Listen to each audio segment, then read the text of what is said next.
nous sommes partis pour le rendez-vous de la rédaction en information de ce mardi 6 avril 2021 et nous commençons par les titres avec Arnaud Béhari, l'OLCRBA. Bonsoir Arnaud. Bonsoir Royan, bonsoir à tous. Dans l'actualité de ce mardi, Matoury aura sa nouvelle caserne de pompiers.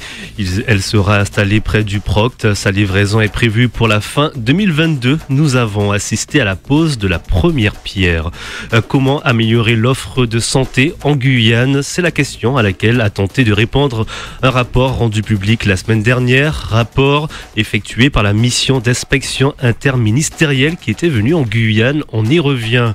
Nous reviendrons aussi sur cette enquête lancée par le Vatican sur l'ancien évêque de Guyane, Emmanuel Lafont, impliqué dans plusieurs affaires. Et puis nous reviendrons sur les événements de ce week-end de Pâques, avec d'abord ce grand coup de vent qui a emporté les toits de 5 habitations de la rénovation urbaine. Et puis nous avons suivi des militaires particuliers lors de ces fêtes de Pâques, les aumôniers de l'armée. Enfin, Pâques, c'est aussi le retour du bouillon d'Awara sur les tables guyanaises. Alors pour l'occasion, un concours du meilleur bouillon Wara était organisé, une battle des saveurs entre les communes du littoral et celles des savanes. Voici le 18h de la rédaction. Bienvenue à tous et à toutes. Et je vous rappelle que le 18h de la rédaction est en diffusion sur le Facebook Live de Radio Pays. Et comme vous le disiez, du moins, on commence avec ces derniers adieux ce matin à Kiko. Oui, les obsèques de Pierre Kikoré ont eu lieu ce matin. Ils étaient nombreux au cimetière de Cabassou à lui rendre un dernier hommage. On le rappelle, Pierre Ray, membre fondateur du groupe de reggae Blackwood et exploitant minier respecté, est décédé la semaine dernière des suites du Covid-19 à l'âge de 54 ans. C'est dans le silence et sous les applaudissements qu'il a été enterré ce matin. Et vous le disiez en titre, les sapeurs-pompiers de Matoury auront bientôt une nouvelle caserne. Oui, la première pierre de ce centre flambant neuf a été posée ce matin. Il sera installé près du Proct. Sa livraison est prévue pour la fin 2022 pour un coût de 6,5 millions d'euros. Cette caserne sera équipée des installations de base, mais aussi de 2 salles de sport et d'espace en plein air pour les entraînements. À côté, la CTG prévoit une école des sapeurs-pompiers pour former localement. C'est le vœu de Rodolphe Alexandre, qui est aussi président du conseil d'administration du SDIS. On va faire maintenant l'école des sapeurs-pompiers. Ça veut dire qu'aujourd'hui, on va ouvrir à la jeunesse guyanaise, hommes et femmes, les perspectives d'avoir un métier, de devenir professionnel. Donc il va y avoir plusieurs phases. Il y aura une phase d'abord à l'université qui va pas tarder à être mise en place en termes de sécurité. Et puis il y aura une deuxième phase où là, c'est la formation, on va dire, quasiment des premiers officiers qui pourront même après, pourquoi pas, poursuivre au niveau de la France et se rendre dans les centres de formation supérieurs sur Paris. Le but, c'est que maintenant, on ait un encadrement à partir de la Guyane, des sapeurs-pompiers, et de façon non seulement à les professionnaliser, mais à les territorialiser.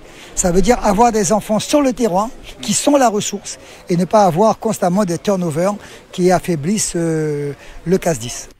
Rodolphe Alexandre, le président de la CTG et président du conseil d'administration du SDIS, il répondait à Florian Royer. Ayant fait le point épidémiologique qui redevient quotidien. Et à la suite de la hausse de cas, le Covid Info revient tous les jours du 31 mars au 5 avril. On compte 186 cas positifs sur 3779 tests réalisés. 16 patients sont hospitalisés, 8 en réanimation. Et puis un décès supplémentaire est à déplorer, notant le dépassement du seuil d'alerte du taux d'incidence avec 82 cas pour 100 000 habitants. Comment améliorer l'offre de santé en Guyane? C'est la question à laquelle a tenté de répondre un rapport rendu public la semaine dernière en pointant du doigt les lacunes du système de santé. Rapport effectué par la mission d'inspection interministérielle qui était venue en Guyane il y a plusieurs mois. Alors si l'état de santé de la population guyanaise s'améliore, d'importants retards sont constatés. Mezzouzi. C'est donc 39 recommandations qui ont été faites, des recommandations autour de 5 thèmes: offre de soins, formation, recherche, attractivité et gouvernance. Pour l'offre de soins, elle a progressé en Guyane selon le rapport, notamment grâce à la modernisation des plateaux techniques hospitaliers, mais elle ne répond pas encore assez aux besoins de la population. Il manque du personnel médical et paramédical, mais aussi du personnel qui est trop peu qualifié. 139 praticiens ont un diplôme hors Union européenne, soit près de 40% du total des praticiens qui exercent dans les hôpitaux guyanais. La prévention, elle, est insuffisante malgré la présence de centres délocalisés de prévention et de soins, les CDPS, qui sont implantés sur l'ensemble du territoire. La protection maternelle et infantile est en grande difficulté et la médecine scolaire peine à se structurer. La médecine de ville, enfin, est très fragile et elle est en deçà des besoins de la population, surtout quand il s'agit de médecins spécialistes. Pareil pour les professions paramédicales, à l'exception des sages-femmes. Des points donc fondamentaux à corriger en priorité selon le rapport, mais à corriger au plus vite car parmi les 39 recommandations, 14 devront être remplies pour que le CHU en Guyane puisse enfin voir le jour. Et on poursuit ce journal avec le Vatican qui lance une enquête sur Monseigneur Lafont. En nominant prochainement un administrateur apostolique en Guyane, l'Église souhaite mener une enquête sur l'ancien évêque du diocèse de Guyane, Monseigneur Lafont, impliqué dans plusieurs affaires. Une nomination qui intervient de manière surprenante, Florian Royer. Lors des célébrations pascales, tous les prêtres de Guyane ont lu un courrier annonçant la nomination prochaine d'un administrateur apostolique en Guyane. Sa mission sera de mener, je cite, une enquête approfondie sur la gestion de l'ancien évêque Emmanuel Lafont. Pour rappel, Emmanuel Lafont a quitté ses fonctions le 26 octobre dernier, jour de ses 75 ans, comme le veut la règle de la limite d'âge. Tout évêque doit, à ses 75 ans, remettre sa démission au pape, qui est libre de l'accepter ou non. Le pape avait accepté celle de Monseigneur Lafont immédiatement. Une démission intervenue juste après des affaires judiciaires. L'évêque, désormais émérite, avait porté plainte pour des faits de violence à l'encontre d'un jeune ressortissant haïtien de 28 ans qui l'hébergeait. Le jeune, lui, accuse l'ecclésiastique d'avoir demandé des relations sexuelles en échange du logement, ainsi que d'autres avantages. Une situation qui a d'ailleurs levé pas mal de questions parmi les fidèles. Un collectif a été constitué avec l'aide d'avocats pour faire la lumière sur ces affaires. C'est donc aussi l'objectif du Vatican qui souhaite aujourd'hui lever le voile sur les agissements et sur la gestion de l'évêque qui a été en fonction de 2004 à 2020, soit 16 années, et qui vit actuellement sa retraite à Camopi. Alors en plus de cette procédure pour abus de faiblesse, une autre est relancée, celle entre une ancienne salariée et l'évêché pour des faits de harcèlement moral qui remontent à 2008. Radio Pays, la suite du journal, Arnaud Béhari-Lolsirder. Allez, retour à présent sur ces fêtes de Pâques gâchées pour certains habitants du quartier de la rénovation urbaine. Oui, dimanche matin, le vent a emporté avec lui les toitures de 5 appartements gérés par la CIGI dans ce quartier de Cayenne. Il a fallu l'intervention d'une quinzaine de pompiers pour sécuriser les lieux et mettre à l'abri ces logements construits il y a un peu plus de 40 ans. Une situation qui révèle de la vétusté des logements, explique Sylvie, une habitante sinistrée. Ces maisons datent des années 1970, pas de bêtises, donc elles sont vieilles. On avait eu quand même plusieurs échanges avec la CIGI pour faire part des petits soucis qu'on avait et malheureusement on n'a pas eu de suite.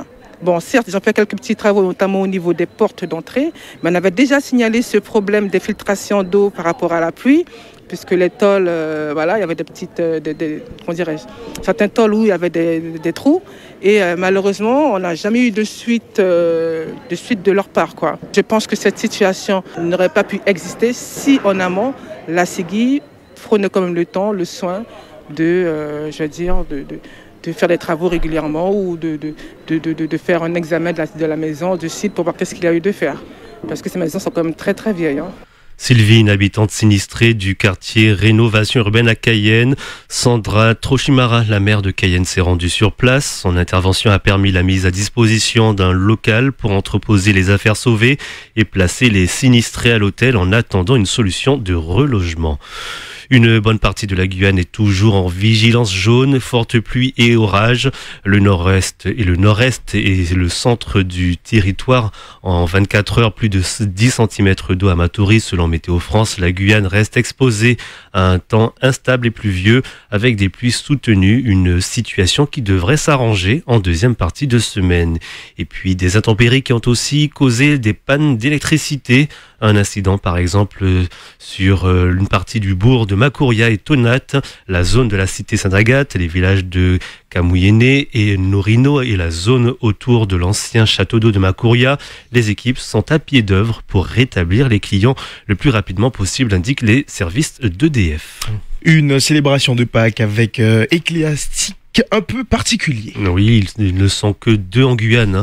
L'un catholique, l'autre pasteur, et tous deux ont eu fort à faire le week-end dernier avec les fêtes de Pâques. Ce sont les aumôniers militaires, à la fois ministres du culte et militaires. Ils sont au service des armées. Nous avons suivi un office célébré devant des fidèles catholiques des différents régiments de Guyane. Le prêtre, ou plutôt le padré, comme l'appellent les croyants, Philippe Neveu, était à la manœuvre. Les aumôniers disposent d'une place particulière au sein du corps d'armée, explique-t-il.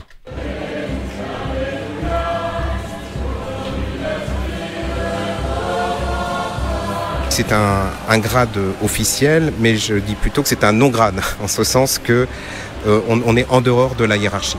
Le grade d'aumônier au sein des armées est un titre pour stipuler qu'on est en dehors de la hiérarchie, qu'on est proche de tous.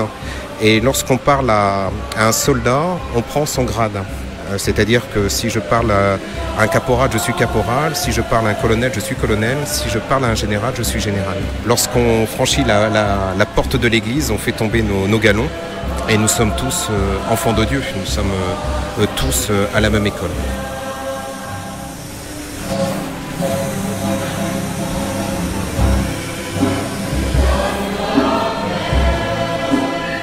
J'ai deux autorités. J'ai, comme tout religieux, comme tout prêtre, on a une autorité ecclésiastique, qui est l'évêque. Et les aumôniers militaires, on a un diocèse, ça s'appelle le diocèse aux armées. Et c'est un diocèse particulier parce que c'est un diocèse où le soleil ne se couche jamais, puisqu'il y a des prêtres à Tahiti, d'autres sur les théâtres d'opération au Mali, au Liban, ici en Guyane et en métropole évidemment. Voilà, l'office était accompagné par la chorale du Pacifique, un ensemble musical formé par des militaires de Polynésie stationnés en Guyane. Et on termine avec un retour sur la fête de l'Awara. Une battle de saveurs a organisé la ville de Matoury dans le cadre des journées du goût et des saveurs. Il y avait un concours du meilleur bouillon d'Awara. Ils étaient 14 cuisiniers amateurs dans la compétition qui opposait les bouillons Awara du littoral et ceux des savanes. Un concours remporté cette année par Hendrika de Makouria. Une victoire d'Hendrika dédiée à sa mère qui lui a tout appris. J'ai gagné, c'est une partie par rapport à ma mère, car c'est elle qui m'a montré. Donc, et aussi mon mari qui m'a aidé à boucaner l'avion et tout, mais je vais remercier ma mère. C'est vrai que faire la pâte au feu de bois, ça rapporte un plus. Et finaliser le bouillon au feu de bois, c'est différent qu'avec le gaz. Lorsque je suis allée la première fois, c'était ma mère. Et cette année, elle m'a dit, tu iras. Et vrai, je suis allée et puis elle a validé. Et je vois que le jury aussi a validé. Si à l'année prochaine, je vais laisser les autres participer. Les autres personnes qui voudront s'inscrire au concours du bouillon d'Awara. Parce que je sais que le nôtre, il est le meilleur, mais comme on dit, on a toujours quelqu'un de plus fort que nous. Voilà, Hendrika, gagnante du premier prix du meilleur bouillon d'Awara à Matoury. Et puis c'était aussi la fête de l'Awara à Montsinéry-Tonnégrand hier. Dégustation du bouillon, concours de chants d'oiseaux, danse et spectacle à revivre sur la page Facebook de Radio Pays. Et puis en terminant bref avec cette dernière information, le musée Alexandre Franconi à Cayenne, sélectionné par la Fondation du patrimoine. Ce bâtiment construit au début du 19e siècle abrite aujourd'hui la bibliothèque Alexandre Franconi et le musée territorial. Il a été choisi dans les 18 sites par la mission patrimoine pour être rénové. Coût total des travaux 4,2 millions d'euros. Merci beaucoup Arnaud Berry-Lossière. Le prochain point de l'information, ça sera demain dans les matinales dès 5h. On retrouve Edmedoudi à 13h. Quant à vous, vous êtes là à 18h. Merci, une belle soirée à l'écoute de Radio Pays.